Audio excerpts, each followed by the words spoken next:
ইমামের পাশে আলাদা কাতারে দাঁড়িয়ে ঈদুল ফিতরের নামাজ আদায় করেছেন যুব ও ক্রীড়া উপদেষ্টা আসিফ মাহমুদ সজীব ভুইয়া। এর একটি ভিডিও সামাজিক যোগাযোগ মাধ্যমে ছড়িয়ে পড়েছে। বিষয়টি নিয়ে আলোচনা সমালোচনা এখনো থামছে না। ঈদ শেষ হলেও বিষয়টি নিয়ে এখনো সরব নেটিজেনরা। এ ঘটনার পেছনে প্রকৃত সত্যটা কি? ডিএনসিসি আয়োজনে রাজধানীর বাংলাদেশ চীন মৈত্রী সম্মেলন কেন্দ্রের পাশে পুরনো বাণিজ্য মেলার মাঠে এবার ঈদুল ফিতরের নামাজ অনুষ্ঠিত হয়। সেখানে উপস্থিত হয়ে নামাজ আদায় করেন উপদেষ্টা আসিফ মাহমুদ। একটি ভিডিওতে দেখা যাচ্ছে ইমামের ঠিক পেছনে আলাদা একটি কাতারে দাঁড়িয়েছেন আসিফ। এই জামাতে ইমামতি করেন কারি গোলাম মোস্তফা এবং দ্বিতীয় ইমাম হিসেবে মুফতি জুবাইর আহমদ আল আজহারি।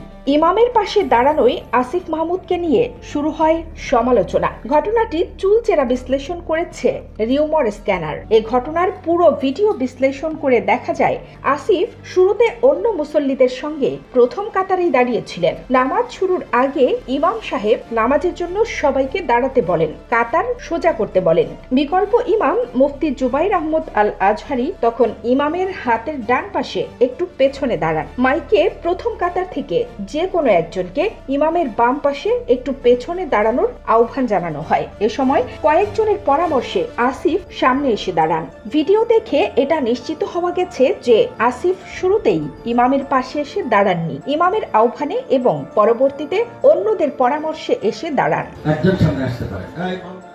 এমনটি কেন করা হলো এ বিষয়ে জানতে রিউমার স্ক্যানার কথা বলেছে দ্বিতীয় ইমাম মুফতি জুবাইর আহমদ আল আজহারির সঙ্গে। তিনি জানান, ইমাম সাহেবের সঙ্গে বিকল্প ইমাম সাহেব দাঁড়াবেন। এক পাশে দাঁড়ালে অন্য পাশে খালি থাকে। পেছনে জায়গা হচ্ছিল না, বিধায় সামনে আরেকজনকে আসতে হয়। তখন উপদেষ্টাকে সামনে আসার অনুরোধ করলে তিনি আসেন।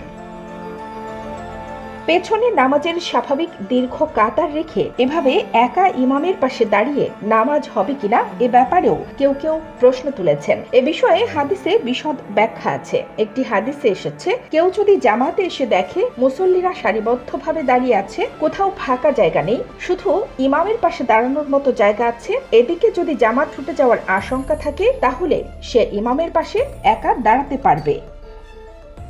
কানিস ফাতেমা নিপা, খবর সংযোগ।